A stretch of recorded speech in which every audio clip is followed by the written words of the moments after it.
¿De casta le viene al galgo ser médico? En este caso no.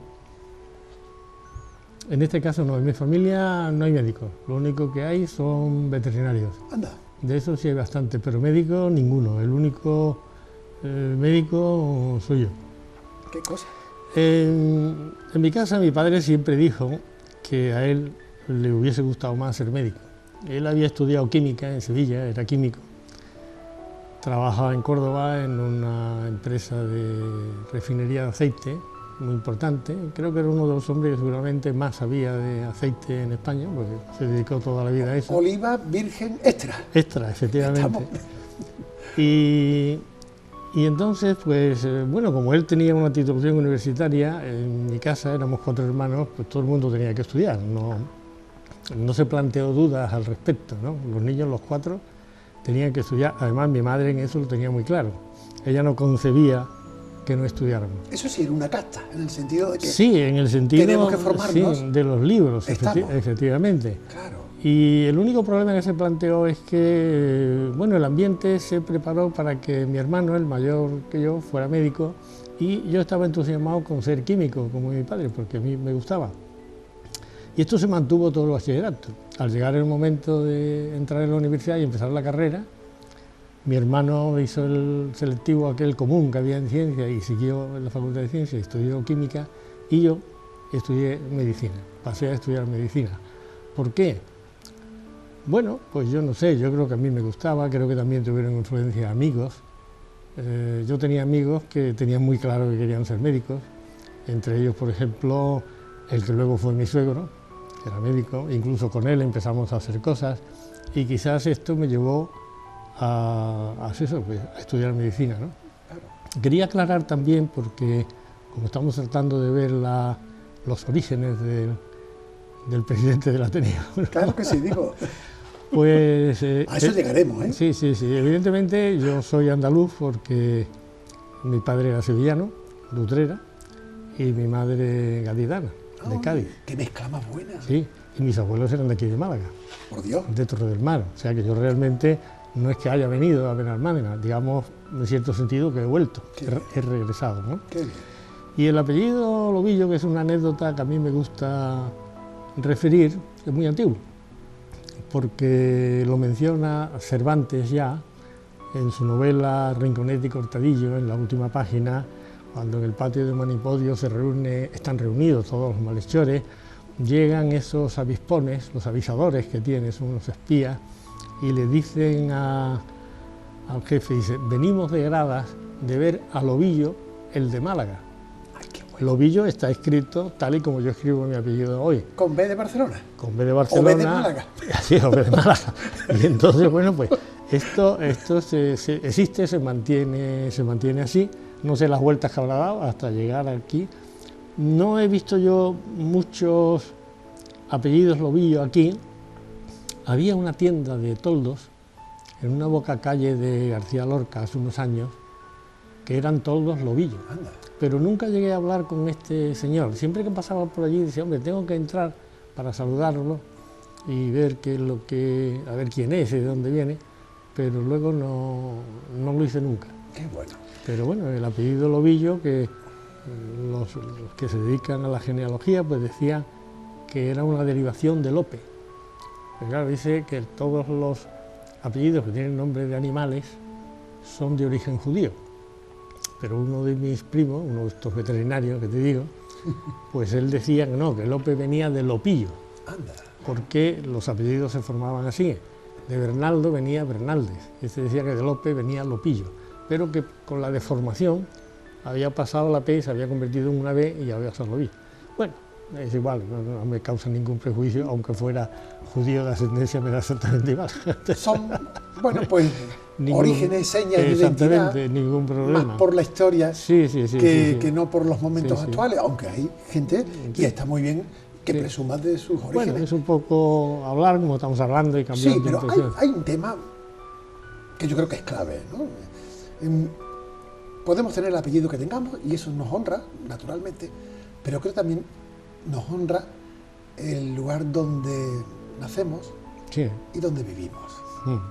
Y sentirse andaluz, porque Y cordobés. y cordobés, mitad de Utrera, mitad de Cádiz, con orígenes De Málaga, sí, de la sí, costa sí. oriental, malagueña, en una tierra, la andaluza, la cordobesa, la sevillana, la gaditana y la malagueña, donde tanta cultura histórica ha pasado y tanto arte se ha quedado. Mucho, sí, sí, sí, sí. Eso no sé si es hasta mejor que un apellido más o menos ilustre. Bueno, eso es, yo qué sé, es un origen, una cultura andaluza que yo he llevado siempre y siempre he estado orgulloso y he estado contento de ser andaluz, aunque realmente comprendo que la mayor parte, bueno, mi vida profesional prácticamente ha transcurrido en Madrid, pero bueno, no estudié en Madrid, Claro. yo estudié en Sevilla, es decir, yo me formé en Córdoba en un colegio religioso y de allí, ¿Salesianos?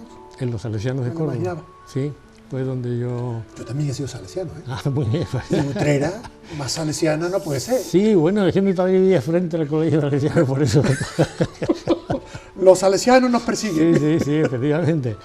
Y luego pues me fui a Sevilla a estudiar. Digamos que el paso de Córdoba a Sevilla fue uno de los cambios importantes que tuve en mi vida. Córdoba es una ciudad recoleta, es conservadora, muy metida hacia adentro, y Sevilla es más distinta, es un ambiente diferente, es universitario, pues conlleva esto el salir de casa, el tener una vida pues más independiente, una manera de formarse, salir al mundo, saltar, digamos, de alguna forma la ortodoxia del colegio Claro. y pasar a una heterodoxia que no solamente es de estudios, sino que Claro. también es de literatura, de espectáculos, de cosas, es otro sitio diferente, ¿no? Y eso que estamos hablando de Córdoba, ¿eh? Sí, sí, estamos Que hablando de Córdoba Córdoba, tiene efectivamente. Sí, compás sí, sí, y sí, tiene sí, sí. historia Sí. y tiene mundo, ¿no?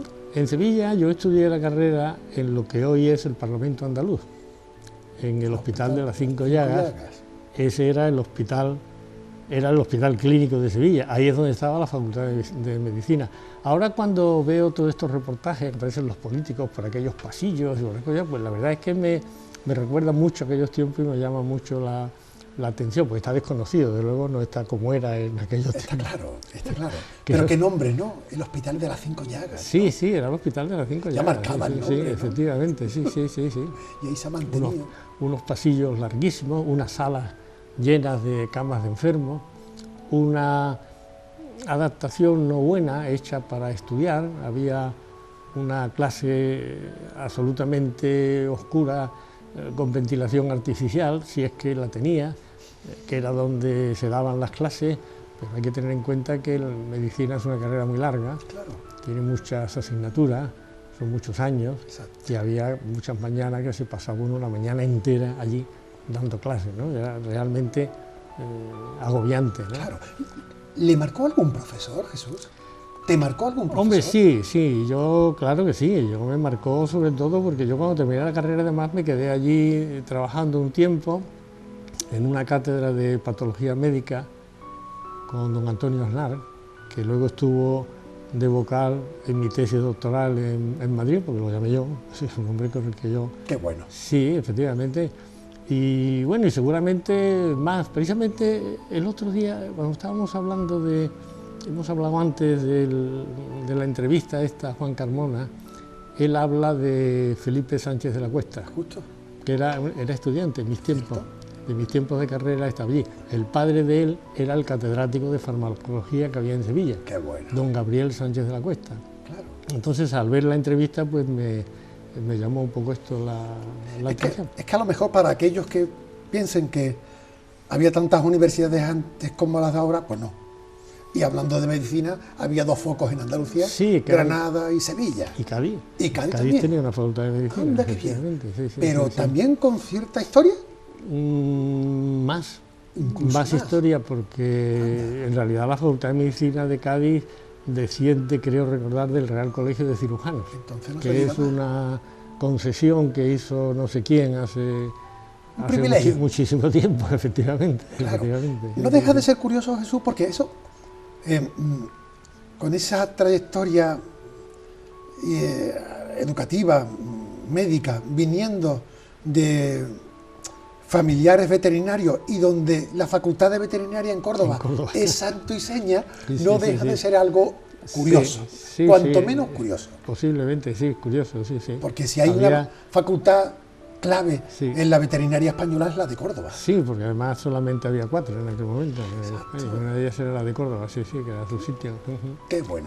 Y eso te dimensionó como hombre de mundo. Es decir, Córdoba ya se quedaba pequeña y había que volar a Sevilla porque al margen de que allí teníamos la facultad, había sí, que realmente mirar más Córdoba, horizonte. Córdoba era un sitio recolecto, era un sitio agradable, pero sí, quizás era un sitio provinciano, más bien, ¿no?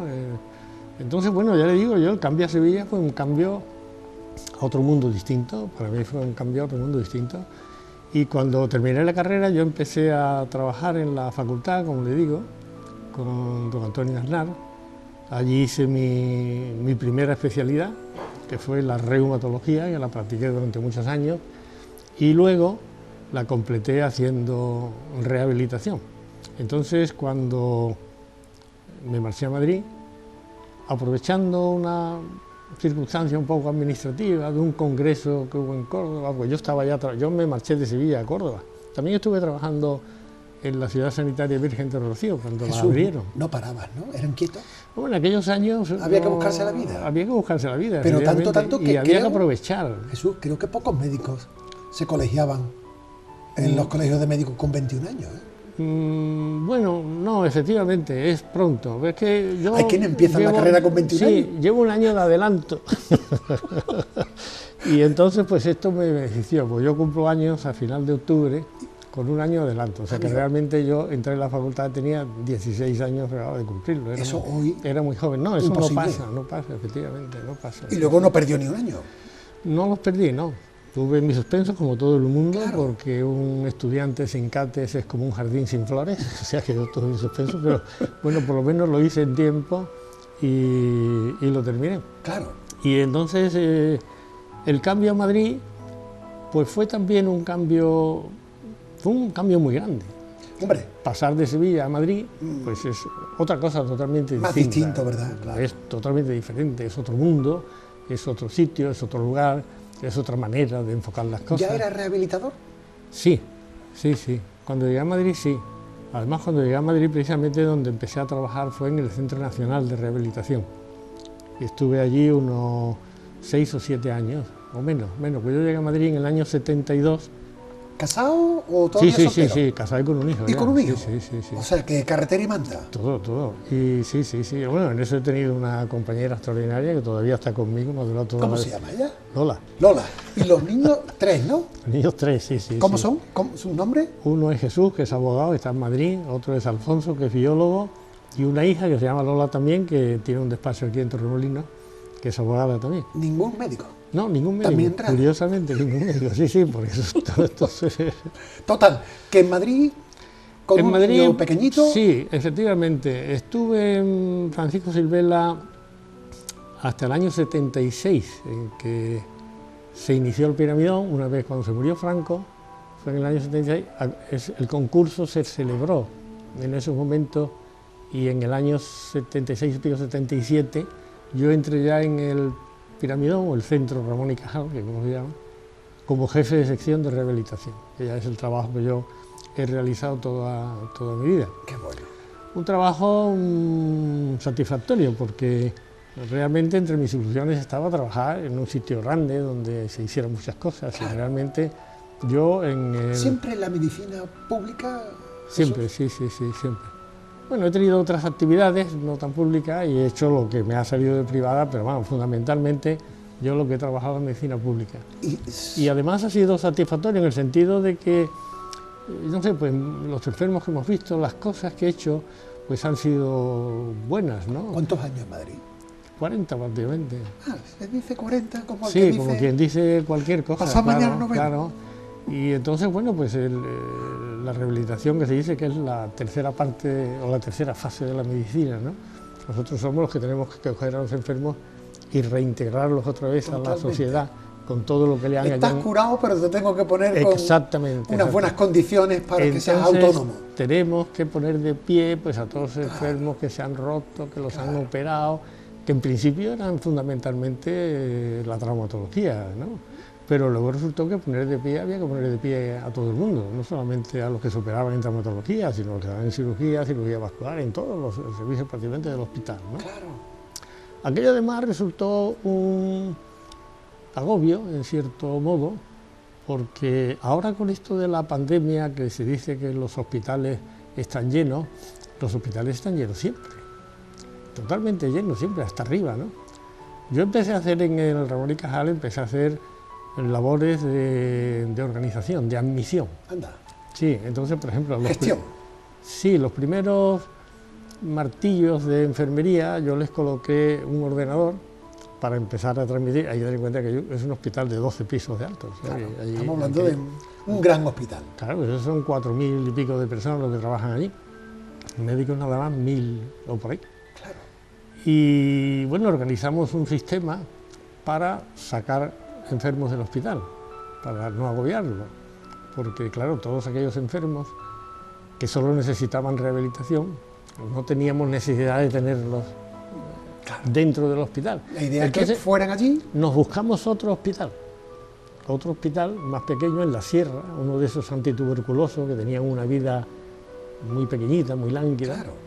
Y empezamos a trasladar enfermos allí, que los tratábamos nosotros también. Incluso allí mismo. Allí íbamos a tratar. O sea, que iban desahogando dependencias. Sí. Llegamos a sacar del orden de 500, 600 enfermos anuales, que para un hospital como el Ramón y Cajal era un alivio muy grande. Lo que por entonces no era habitual. Estamos hablando de cómo desahogar y optimizar los recursos de un centro, derivándolo a otros. Exacto. Probablemente fue un programa pionero. Lo que pasa es que nosotros no lo soltamos de la mano, porque yo tenía mis adjuntos que iban al hospital a ver a los enfermos y seguíamos con ellos y no los echábamos del hospital, sino que los tratábamos en otro... Quiere decir que había kilómetros de por medio. Exacto.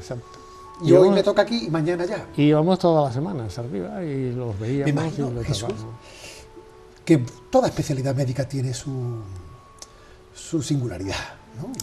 En el caso de la rehabilitación, ¿no? Que a veces no es muy grata, porque a lo mejor se llevan el mérito los cirujanos, que han intervenido y han operado y te han salvado la vida, pero el rehabilitador es el que te pone de pies en la calle.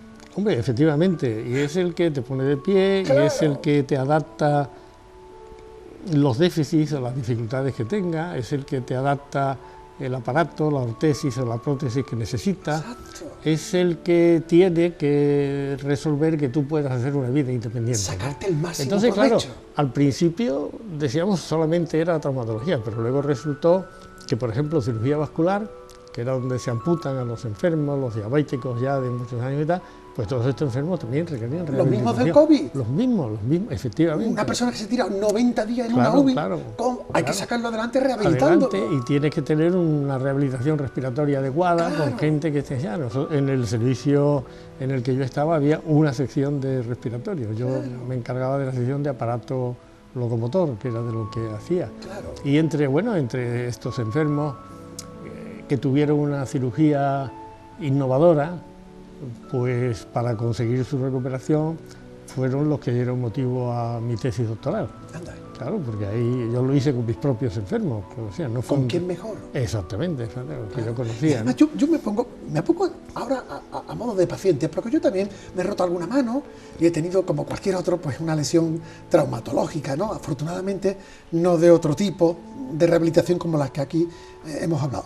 Pero sí que he observado en mi experiencia personal que es una especialidad de constancia, de sacrificio, de mucho amor por parte de los que nos ayudan a aguantar el dolor, porque si aguantamos un poquito de dolor, vamos a salir un poquito más adelante. Y que la rehabilitación es mucho pundonor y mucho sacrificio. La rehabilitación es como toda la medicina, es una entrega, Claro. porque realmente la medicina es una entrega a los demás, es un servicio a los demás, ¿no? Claro, Y claro, dentro de este problema no solamente existe una rehabilitación, digamos, de tipo físico, también existe una rehabilitación psíquica y una rehabilitación mental. que a veces es más importante, ¿no? Yo ahora, y ya estoy jubilado, ahora estoy viendo cada vez con más claridad, y ya lo tengo explicado y publicado encima, que la rehabilitación psíquica es tan importante como la física, porque los trastornos que produce la depresión, Claro, la angustia, el miedo, claro. esos factores son tan importantes como los que produce una operación, un golpe, exactamente igual. Claro. O sea, en realidad, cuando los pacientes se mueren, es cuando llega ese momento último de la vida en que ya no existe una actividad, ya no existe una toma de decisiones, y en ese momento es cuando las defensas se bajan y cuando el organismo se acaba, ¿no? Claro. Yo creo que esto es muy interesante y es lo que vamos ahora Claro. preconizando a todo el mundo, ¿no? ¿Algún paciente que no se le haya borrado de la cabeza? Hombre, sí, hay mucho, porque la verdad es que uno se queda con gente, aunque también es cierto que yo cuando muchas veces la gente me saluda o me reconoce, claro, es más fácil que el enfermo reconozca al médico que no que el médico se acuerde del enfermo. Claro, porque el médico se queda grabado. Sí, pero de todas maneras hubo algunos hitos, como estos que hemos hablado, de la tesis, que eran los enfermos que eran sometidos a una intervención, había que operarle, o tenían un cáncer, por ejemplo, en pelvis, que es un hueso fundamental para la estática y para andar, ¿no? Y entonces, bueno, pues esto tuvimos que arbitrar una serie de circunstancias para explicar de qué manera, pues claro, si se opera a un enfermo y no puede volver a hacer una vida normal, pues prácticamente es que no vale la pena, ¿no? Estamos. Y entonces esto me interesaba mucho porque yo había hecho algunos trabajos ya sobre la marcha, la forma en que andamos, en que nos movemos, y la marcha no es un problema de musculatura. Es decir, nosotros no andamos con el impulso de nuestros músculos, andamos gracias a las leyes de la física, Qué bueno. que no tienen nada que ver. Claro. La musculatura solamente sirve para evitar el desequilibrio y que nos caigamos. Estamos. De manera que nosotros, cuando ponemos en pie en el suelo reacciona, y por eso también una fuerza, y la fuerza resultante pues es la que hace que el cuerpo vaya en esa dirección. Claro. Y antes de que se caiga, lo sujetamos. Pero realmente, aunque yo he recomendado y a todos mis enfermos, y se los recomiendo que anden mucho, porque es muy bueno, Claro. pero la marcha es un ejercicio de mantenimiento, Qué bueno. pero no es un ejercicio de gasto muscular. Qué- Entonces, bueno, pues todo esto, yo por eso digo que a mí me resultó satisfactorio el estar en Madrid y el estar en el sitio en el que yo estaba. Pues yo con estas cosas pues disfruté mucho. Digamos que te desarrollaste, te realizaste. Sí, efectivamente. Y además toda esta tesis la hice con un gran amigo mío, que es un catedrático de la Facultad de Medicina Médica, que es malagueño también, por cierto, y que ha venido aquí al Ateneo a dar alguna charla, pues un hombre... Qué bueno. Claro, Bueno, Madrid tuvo otros aspectos también, no solamente los profesionales. también los artísticos, los culturales. Los culturales, Claro, por ejemplo, claro, muy claro. importante, el teatro, Claro, una cosa magnífica, el teatro, la música. claro. Yo tenía entre... Es que estábamos en el lugar de eso, de la plaza de la corte y reino. Sí. Yo tenía entre mis enfermos al catedrático de música de la Autónoma, que este hombre organizaba conciertos, traía orquestas del Este durante mucho tiempo. Estuvimos yendo a oír música, primero en el Teatro Real, que se utilizaba, y luego en el Auditorio Nacional, que está en la calle Príncipe de Vergara, ¿no? Para eso sí, uno de las Sí, cosas... porque eso en Córdoba o Más- en eso otro lugar no. era complicado. Sí, Madrid es la única ciudad de España, o yo creo que quizás es la única en donde una tarde puedes decir, ¿a qué teatro quieres que vayamos? Sí. ¿Qué quieres Sí, ver? hay una Y oferta una amplísima. oferta de teatro amplísima. Y ahí salió el Jesús Lobillo, melómano, gran lector, no sé si viajero también, pero Sí, viajeros sí, hemos viajado mucho, sobre todo en verano sí que lo hemos hecho y hemos aprovechado siempre las vacaciones para viajar, sobre todo por Europa, claro, más que nada, bueno, y por España también, por supuesto, ¿no? buscando Sí, hitos culturales, ¿no? sí, Historias. porque yo creo que de las satisfacciones que hay en esta vida, precisamente las culturales son las más importantes, más ¿no? te llenan, Por quizá. este hilo llegamos al hecho de que precisamente para tratar, para mejorar, para empatizar con los enfermos y sacarlos adelante, es necesario mejorar el acervo cultural que se tiene, Qué bueno. porque es la única manera por la que hay de llegar realmente a los enfermos, ¿no? Qué bueno. Hablando ya aquello que decía Letamendi, que el médico que solo sabe medicina, ni medicina sabe, que esto seguramente también es cierto, yo creo que es cierto, vamos, efectivamente, ¿no? Claro, Todo el médico tiene algo de psiquiatra, ¿no? qué bueno. 40 y tantos años, allí en 40 y Madrid. tantos años en Madrid, efectivamente. ¿Cuándo llegó la jubilación? La jubilación llegó en el 13. ¿Deseada o indeseada? No, deseada ya. Aunque realmente se habían estropeado mucho las cosas administrativamente en el hospital, o sea, la época madrileña de Esperanza Aguirre no fue buena para la medicina pública, esto es cierto, la prueba está ahora mismo en el fracaso ¿Ha que ha habido. habido alguna época buena de 30 años para acá para la medicina pública? Hombre, yo cuando llegué al Piramidón estaba mejor. Pero eso Y no, luego, claro, de hace 30 años, claro, hablo, ya, eso de antes. Efectivamente, eso Digo, de 30 antes, para acá. sí, y ahora Hay quien dice realmente- que a la democracia no le ha sentado bien, o a la medicina pública no, No, le ha yo sentado creo que bien son... la democracia. No, yo creo que son puntos de vista. Son puntos de vista. Yo lo he dicho siempre, yo creo que el PP no le interesa la medicina pública porque ellos creen que no es la forma de hacer la medicina. Es un punto de vista personal de ellos, ¿no? La medicina pública, bien desarrollada, con derecho a todo el mundo, a mí me parece que es la mejor, porque el médico cuando mejor trabaja es cuando no tiene ningún condicionamiento con su paciente, es cuando está perfectamente libre, ¿no? Claro. Y bueno, pues estos son etapas. Hombre, Jesús, Trabajado yo, y yo ya- soy de ya la mejor. idea de que hay cosas que son básicas a la hora de recibir como ciudadanos. La educación y la sanidad. Sí, yo creo que son Y fundamentales. mientras que la sí. sanidad y la educación están más protegidas por los Debe- poderes debe- públicos, Debería estar más protegida ¿verdad? por los poderes públicos, sí, ¿eh? Porque efectivamente. a mí lo que me extraña es que esté habiendo lugares como Málaga, y no lo digo en negativo, pero sí que me extraña en cuanto a las cifras de que hoy día se tengan más camas privadas que públicas. No me cuadra. Sí, bueno, y sobre todo por la forma también de hacer las cosas. Yo lo que he observado, o quizás lo he observado al ser ahora paciente Amigo, y no estar sentado al otro lado de la mesa, Sí. pues entonces yo veo que realmente el médico está como desaparecido, no existe. Usted no va a ver al doctor fulano, que es el que lo está viendo toda la vida, que tiene simpatía y que lo busca y tal. No, sino que uno va al médico, el médico cambia constantemente. La última vez que fuimos amigo. a urgencia, Hemos pues deshumanizado un poco la tuvimos que medicina. ir a urgencia al hospital Victoria, ¿no? Se llama, el de Málaga, El de Málaga, Virgen de la Victoria. Virgen de la Victoria. El clínico, por Sí. llamarlo. Las urgencias las han mejorado mucho, están francamente bien, están muy bien organizadas, te llaman, no sé qué. Pero números, Claro, al número tal, al número, el nombre del médico no aparece por ninguna claro. parte. ¿Y el tiempo? Número y tiempo. Sí, efectivamente, ¿no? Entonces, claro, yo comprendo que quizás la medicina se esté industrializando, es posible que ese sea el tema, ¿no? A lo mejor hemos perdido esa cara humana, ¿no? Y los tiempos No nos lo van sé, mecanizando, ¿no? porque al final la relación del médico con el enfermo siempre es cosa de dos, Claro. no puede ser de Y otra nunca manera. mejor dicho. Y nunca mejor dicho. Efectivamente. Por tanto, fue deseada porque consideraba No, hombre, Jesús.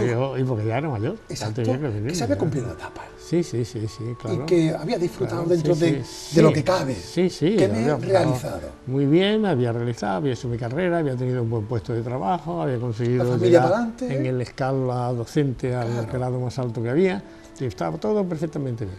Y Y dice entonces me jubilo y me vengo. Porque ya había estado por aquí. Sí, yo tenía un apartamento aquí, al que venía mucho. En Benalmádena. Pero entonces lo que hicimos fue decidir que en vez de vivir en Madrid y seguir utilizando el apartamento, decidimos venirnos del todo, Del tirón. del tirón. O sea, Y ya está. terminamos Sí, vendimos la la profesión casa. y nos vamos a la devoción. Vendimos la casa que teníamos en Málaga y nos vinimos aquí, nos compramos un piso un poco mayor y me puse a buscar trabajo. ¿Y por qué Benalmádena? Vamos a ver. ¿Qué tenía Bueno. Benalmádena para que uno dijera los últimos años de mi vida o los que vengan por No, delante? yo a la Costa del Sol había venido siempre, durante toda la vida.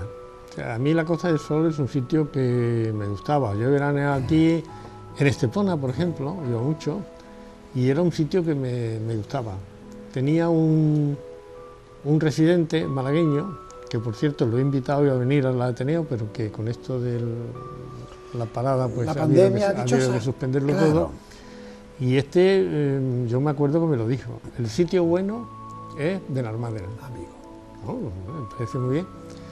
Y luego yo tenía una sobrina aquí que fue la que me buscó el apartamento de comprar, o sea, que fue relativamente sencillo. Y lo que pasa es que la Costa del Sol tiene una vida, ¿cómo te diría? Que no para en invierno. O sea, la mayoría de los pueblos de costa a los que vas, si pasas en el mes de agosto son una gozada, pero si pasas en el mes de octubre, ya se acabó la temporada. Pero hablamos de ambiente, ¿no? Ya está, de ambiente. Sin embargo, de clima es lo contrario. Bueno, de clima el A mejor. mí me encanta hibernar en la costa. Sí, pero este clima es el mejor. Claro, por eso. Esto es ideal, claro. Y no vea Córdoba, Hombre, no veas Córdoba y no veas Madrid. la fábrica del calor. Y no veas lo que son los gastos en calefacción. Estamos- O sea, que eso Porque sí, tanto en Madrid sí, como en sí, Córdoba sí, tenemos sí, los sí. dos extremos. Efectivamente. Yo me sí, hice yo una mili sí. en el Bacá, allí en Ferramuriano. Sí, había ese A calor. 10 no, era frío. Era 18 frío. grados bajo cero, pero luego Sí, llegaba sí, el verano y se caía la gente Y te de- chicharras completamente. Sí, deshidratada. sí. Total, Pues sí, que se vino a la yo, Meca. Sí, me vine aquí y efectivamente aquí empecé a buscar trabajo. Algo tenía que hacer. Actividad. Porque ya, Sí, vale. no pensaba que fuera a ser tanta. Al final se ha convertido como un trabajo. Al final realmente sí, se ha... 2013, 2012, 13. 13, Es eso en el es. 13. o sea, Y nada, el 7 años. El Ateneo se fundó en el 16. 16, me parece que fue. Claro. Sí. El Ateneo lleva 4 o 5 años funcionando. Pero lo puso en funcionamiento un grupo Sí. donde tú estabas. Sí, era un grupo pequeño de amigos, lo que nosotros hemos llamado el núcleo duro del Ateneo, que lo aguantó todo. Todo. Una gente que me apoyó, que lo aguantó todo y que estuvo a las duras y a las maduras pero- sin desfallecer. Pero espérate, Jesús, hasta que llega el 16 hay 3 años de por medio, del 13 al Sí. 16. En esos 3 años, ¿cómo fue ese aterrizaje definitivo para decir cómo me integro en Benalmádena ya de una manera permanente? Sí, yo fui buscando y fui a algunos sitios, fui a la biblioteca y fui a algunas reuniones que había de charlas, charlas. Había un antiguo Ateneo aquí que tenía una vida muy lánguida, muy lánguida. Y fui a alguna reunión y era poquita cosa, allí no se decía nada. claro. Y bueno, pues cuando yo hablaba a la gente le interesaba y entonces yo vi que realmente la gente tenía interés en hacer reuniones de tipo cultural, ¿no? Anda. Entonces empezamos a... Eso fue como el dicho, Dios nos cría y nosotros nos juntamos. Sí, exactamente. Y entonces yo empecé a preparar temas y empecé a darlos y la gente venía y le interesaba y tal. Y luego ya pues vi que tampoco era cosa de uno, sino que era cosa de varios. Empezamos a repartir, empezó a acercarse gente. Pero no había idea de Ateneo, o ya. Sí, Se la tenía. idea de Ateneo estuvo Ya desde estaba el aquí. principio. Yo fui, también busqué sitios, fui al Ateneo de Málaga, también empecé a ver cosas allí. Claro, Fui a algunos círculos universitarios de Málaga también. qué bueno. Y entonces al ir extendiendo fui encontrando la gente que yo necesitaba para sacar adelante el programa del Ateneo. Total, que se comprometió como algo personal, ¿no? Es decir, Sí, fue un empeño que salió bien. qué bueno. Un empeño lúdico, porque realmente lo hicimos porque nos gustaba y porque nos gustaba repartir. Jesús. Digamos. Es lo que estamos hablando de la dedicación de la medicina a los demás. Exacto. Esto es otra forma de la medicina, otra fase de la medicina que se dedica ahora a todo el mundo. Sí, pero tú eres un caso muy bueno, como ejemplo, para aquellos que cuando llega la jubilación parece como si ya la vida se hubiera terminado y pasamos de la vida activa a la vida contemplativa, a la vida pasiva y ahora pues, ay, quiero hacer... Y saliste de Poncio y te metiste en Pilato. Bueno, pero efectivamente para Y eso es un ejemplo porque denotas que eres joven de espíritu. y de actividad. Actividad, bueno. Porque Sí. el espíritu a veces sí es bueno, pero hay que acompañarlo con la actividad que se tenga.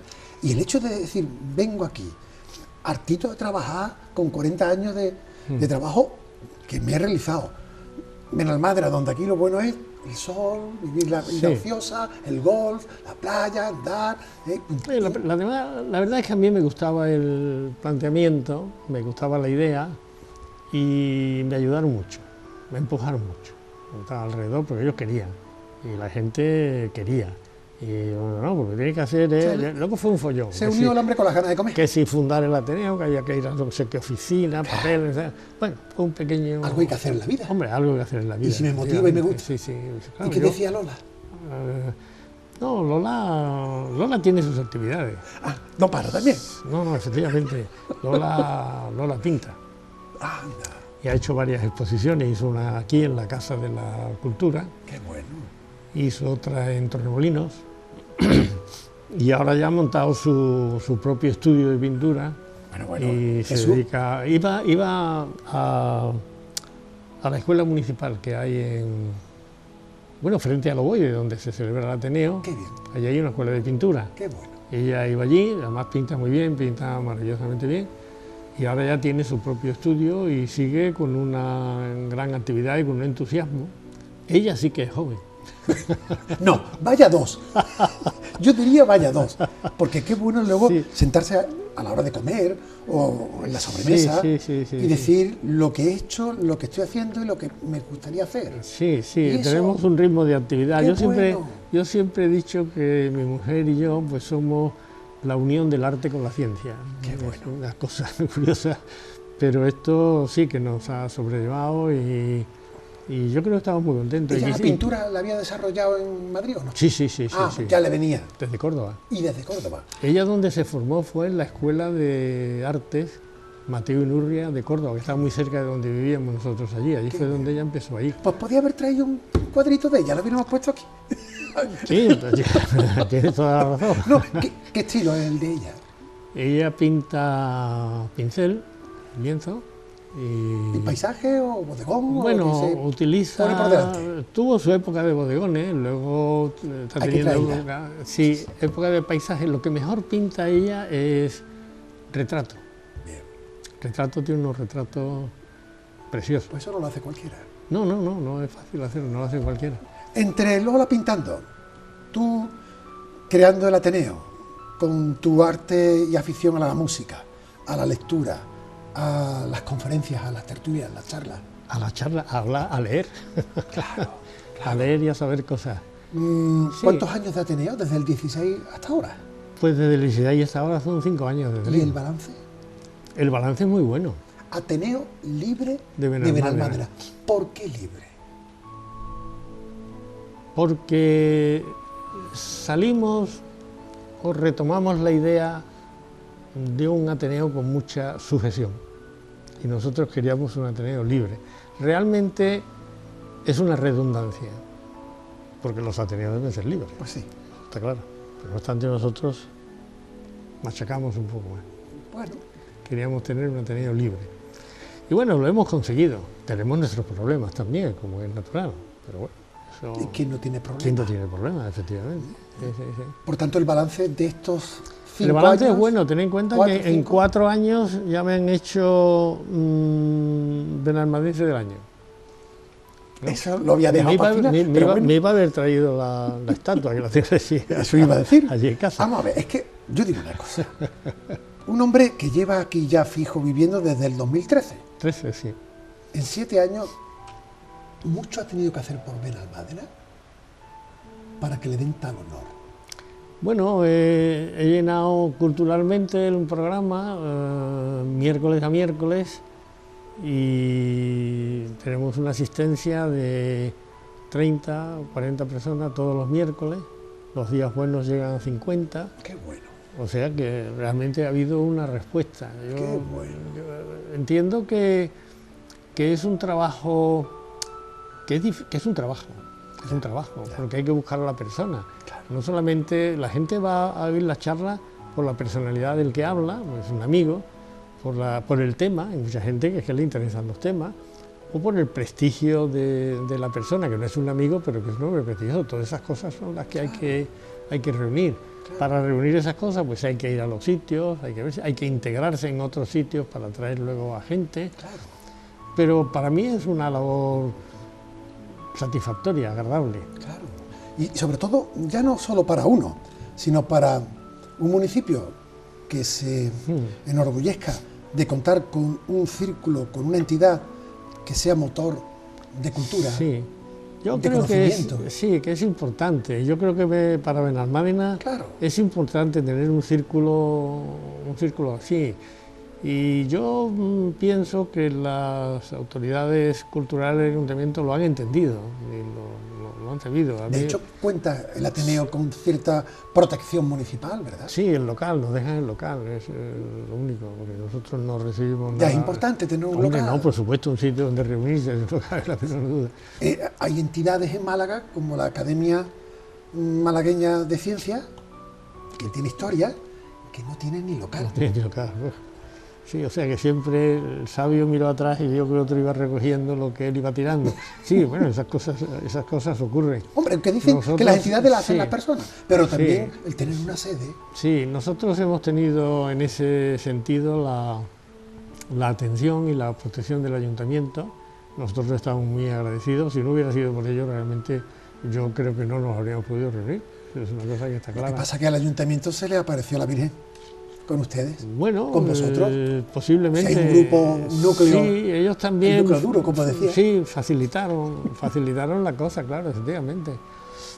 Esto va bien y esto además no tiene un horizonte, o sea que esto puede llegar a donde queramos. No te pongas colorado. ¿Qué sentiste cuando dijeron Jesús Lobillo, benalmadense del año 2020? Bueno, la verdad es que me llamaron por teléfono y me lo dijeron, pero no fui a la reunión municipal donde se dijo, porque esas reuniones son muy largas. Yo había ido otras veces, hombre, ¿por qué no has venido? Bueno, pues no. Luego, cuando ya lo sabía, claro, cuando ya llegó el momento, el acto y no sé cuánto, pues ya estaba preparado, ¿no? Incluso ya lo que dije pues lo llevaba un poco mentalizado lo que quería decir. Hombre, a mí me gustó, es una cosa que es satisfactoria. Uno lleva toda la vida haciendo cosas y no se las reconocen así como así. Y es cierto. Prácticamente a nadie. O sea que en un momento determinado, en un sitio como este, que le digan a uno qué bonito eres. Bendito sea, claro. Efectivamente, claro, pues está muy bien. Es que siempre parece como que tiene que morirse uno. Sí, exactamente. Como para que le reconozcan los honores, ¿no? Pues eso, no, eso decía el catedrático este de médica, don Antonio Arnaz, ¿no? Cuando dice que a todos los enfermos se le llama buena estatura. Dice, yo no sé cómo se puede ver que un enfermo que está acostado tenga una buena estatura. Y él que era más bien, él era madrileño, bajito y gordo, y decía, tengo ganas de ponerme malo a ver si me llaman de buena estatura. Bueno, es buenísimo. Si le diéramos a la moviola y, no sé, nos fuéramos a esa Córdoba, ¿no? Natal, del niño que correteaba, ¿por qué barrio? Yo nací en el barrio de San Pedro, estoy bautizado en San Pedro, pero luego donde yo viví, donde estaba mi casa, fue en el barrio de Santa Marina, donde nació Monlete. Nació en La Lagunilla, estaba muy cerca de de la Claro. casa donde yo vivía. El niño que correteaba a Jesucillo o Jesucito, no sé si soñaba o no, pero si soñaba con llegar a momentos tan buenos como sentirse un hombre realizado, con su familia perfectamente consolidada, con una profesión donde no solamente la he trabajado, sino la he disfrutado. Y eso es un don, ¿verdad? Y luego para colmo le ponemos la guinda, que el jubileo donde uno podía estar jugando al golf o navegando en Benalmádena, por llamarlo así, me dedico a crear un Ateneo. Jubilado viene de júbilo, o sea que realmente yo creo que es importante. También es verdad que después de pasar toda la vida, porque uno se está formando toda la vida, esa formación de tantos años de trabajo, de lectura, de espectáculo, de música, de teatro, de viajes, de siquiera, por algún sitio tiene que salir. No puedes llegar a jubilarte y quedarte sentado en tu casa en una silla. Todo eso tienes que dárselo a los demás. Te satisface que los demás lo conozcan. Lo insólito en este caso es que además se haya reconocido. Eso es lo grande del tema, ¿no? A veces cuando hablamos de cultura, ¿no? La cultura no es cultura si esa cultura no se ofrece generosamente a los demás. Se convierte en un conocimiento personal, individual, hasta egoísta, digamos, ¿no? La dimensión de la cultura está en ponerla a disposición de todos. Sí, con ciertos retoques, ¿no? Porque cultura es todo aquello que adorna o que embellece a la naturaleza. Qué bueno. Esto lo aprendí en el primer año de carrera, ¿no? Me gustó tanto que no se me ha olvidado. Qué bueno. Y entonces efectivamente hay que servir eso, pero hay que servirlo, como diríamos, cocinado, preparado, arreglado. Presentado, y va muy bien, ¿no? Claro. Ahora estamos haciendo esta especie de Ateneo online. Toda la semana publicamos una colaboración, un artículo nuevo, y bueno, pues está funcionando. La gente lo lee, mucha gente me llama, me manda un correo, que bonito, que no sé cuánto, en fin. ¿Qué no paráis? No hay por qué parar. Ojo, que vienen los años cabalísticos, y sobre todo después de la encerrona que hemos tenido con esto de la pandemia, ¿no? 2021, que para el caso del Ateneo puede ser muy cabalístico, porque son 5 años de historia, y después de un año donde ha habido cierto aletargamiento, entre comillas, por las circunstancias de la pandemia. ¿Se prepara ya algo para ese año que no hay, y que se suele decir, no hay quinto malo? Para reempezar. Reempezar será o conmemorar. Sí, pero bueno, lo haremos porque todo lo que teníamos dispuesto está ahí y podemos tirar de ello. Incluso ya teníamos preparada la temporada siguiente o parte de la temporada siguiente. Fallarán algunas cosas, pero otras saldrán adelante. Seguiremos marchando, esto no se va a parar. El único problema que tengo ahora mismo es que ya tengo que buscar a alguien que tome las riendas del Ateneo. Llevamos 5 años al frente. Pero yo no voy a estar aquí toda la vida. No, hay que ver un poquito los toros desde la barrera. Claro, efectivamente. Que también hay que ver que otros lidian y exactamente. Y uno que disfrute un poquito. No, pero hay gente muy buena, donde en el grupo que tengo hay gente muy buena y gente que se prestará a hacerlo, creo que sí. ¿Cómo hacemos para que la juventud se acerque a los círculos culturales como los Ateneos? ¿O esto tiene ya una edad? Bueno, no sé, es que este es el problema que se plantea no solamente en el Ateneo nuestro, en todos los Ateneos andaluces. Nosotros formamos parte de la red de Ateneos, de la Federación de Ateneos de Andalucía, y este problema lo tiene todo el mundo. Y lo que no saben es si hacer programas o series culturales más para jóvenes o ponerles otro tipo de atractivo. La cultura es la cultura, y la cultura debe ser seria y tiene que estar bien hecha. Tampoco se puede banalizar demasiado. ¿Pero la cultura tiene edad? Yo creo que la cultura no tiene edad. Lo que hay que mejorar es yo creo que lo que hay es que mejorar la educación, es decir, los elementos culturales que pueden... Queríamos mejorar la sanidad y ahora mejoramos la que pueden educación. influir, los elementos que pueden influir, como es por ejemplo la televisión, Amigo. pues yo creo que deberían de jugar un papel mucho más importante en el desarrollo de esa cultura, en ponerla más al alcance de todo el mundo y al alcance de la gente joven, ¿no? Yo creo que eso es... yo creo que elementos hay cosas y podemos hacer cosas, pero lo que tenemos es que realmente darnos cuenta de ello. Que el dedicarse a la cultura es un entretenimiento como otro cualquiera y que es muy satisfactorio y beneficioso para todo el mundo, pues aquí está el Ateneo Libre de Benalmádena, lo ha hecho, lo ha conseguido y ha conseguido tener un público, un sitio. Lo que pasa que al escucharte, Jesús, la cultura no se está convirtiendo, en función de los tiempos, en algo que cada vez está siendo más elitista. ¿Y de qué sirve que tengamos títulos universitarios o tengamos niveles y luego vemos lo que pasa? Sí. Eso no es sinónimo de cultura, eso es sinónimo de titulitis. Sí, eso es otra cosa distinta. Y la cultura es otra cosa distinta. Sí. La cultura es pensar, pensar en cómo disfrutar o hacer que la vida sea mejor. Y disfrutarla, como bien decías, ¿no? Adornándola de cara a la naturaleza y a mi bienestar. A la cultura hay que atraer a la gente, hay que atraerla desde pequeño. Yo tengo un nieto aquí ahora mismo que tiene... no hemos hablado de Sí, tengo uno.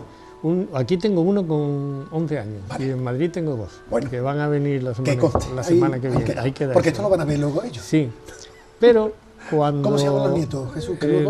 El que tengo aquí en Málaga se llama Bruno. ¿Y los madrileños? Uno es Alfonso, uno Mateo y otro Jaime. Dicho queda. Eso es. Quiero decir que con mi nieto Bruno, esta mañana, que lo he tenido en casa, porque claro, los padres están trabajando los dos, y, sí, muy bien, pues de acuerdo. Y entonces nos hemos puesto a hacer un comentario de texto, a leer una cosa. Qué bueno. Lee y dime lo que has entendido. Abuelo, es que no sé cuánto. Pues no, mañana no solamente lo vas a leer y a entender, sino que lo vas a escribir. ¿Qué es lo que tú has entendido? Yo creo que hay que empezar desde muy pequeño a labrar el cerebro, la cabeza de los niños, ese armazón que tenemos ahí, que tanto puede dar de sí, que tanto de decir, desde un momento muy inicial. ¿Sabes lo que pasa? Pero esto también puede hacerlo la televisión, y también puede hacerlo el cine. Yo creo que más que la cantidad es la calidad, verás. ¿De qué sirve que pintemos un conocimiento de blanco si luego esa persona está asimilando ese mismo conocimiento con otros medios y le ponen otros colores? Y vemos que sobre una misma cosa, según el cristal con que se mire, hay distintos colores. ¿Con cuál nos quedamos? ¿Con el que más bombo tiene o con el que ha provocado en ti una motivación especial? Y ahí estará quizá la dificultad en que, ojo, te van a decir muchas cosas, pero esto es la verdad del barquero. Entonces, habrá primero que aprender a saber discernir. Claro, efectivamente, es que desde la enseñanza primaria lo que se trata es de formar al individuo para que él opine. Exacto. Para que él pero es que parece que opinar hoy los tiempos no están... Bueno, pero es que Jesús. Hay mucho prejuicio. Claro. Hay mucho...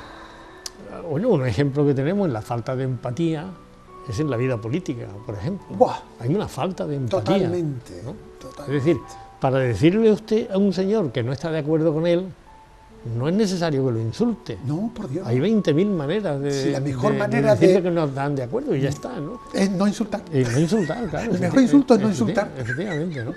Entonces, los políticos no se dan cuenta, pero están dando un ejemplo malísimo a toda la población nacional. Esos discursos. Por Dios. Todos los que nos han contado la historia en la Segunda República, los discursos, que eso era importantísimo, todo el mundo cuando hablaba. Una oratoria. Una hazaña que convencía hablando a toda la Cámara. Esto ya parece que se ha acabado y es una lástima. La verdad es que la cultura se nos llena la boca, ¿no? Pero... Bueno, la cultura es muy importante y debe ser el motor que tire de todos nosotros y el motor que tiene que tirar ahora en cuanto que termine la pandemia. Nosotros tiraremos del motor de la cultura, seguiremos reuniéndonos, vamos a intentar buscar un sitio un poco mejor, más que el que tenemos ahora mismo, y seguiremos prodigando y seguiremos con las colaboraciones escritas y seguiremos haciendo todo lo que haga falta. Claro que sí. Porque la cultura, hombre, no es que no pese, dice un libro no ocupa lugar, pero cuesta dinero, ¿eh? Y tanto, y trabajo hacerlo. Y trabajo, efectivamente. Escribiste tu tesis, ¿no? Yo escribí una tesis. ¿Y algún libro? No, libros no, yo tengo escritos, tengo escritos Artículos. bastantes cosas, artículos, pero son médicos, de revistas de medicina y En eso. el blog te despachas de vez en cuando. Sí, en el blog sí, porque ahora sobre todo al empezar la línea de publicaciones online, pues empecé yo a... Hombre, yo empecé a dar ejemplos, los 5 o 6 primeros los he escrito yo, luego ya tiré, empecé a buscar y ha empezado la gente a funcionar. Tengo escritos más que seguramente cuando falten irán saliendo los míos. ¿Y no te ha surgido la inquietud de escribir algo? Un libro, sí, mi hija me lo dice. ¿Cuándo te vas a dedicar a escribir? Escribir un libro no es fácil, es muy difícil, es más difícil que hacer una carrera. ¿Seguro? O que hacer una tesis doctoral. Depende del tema, ¿no?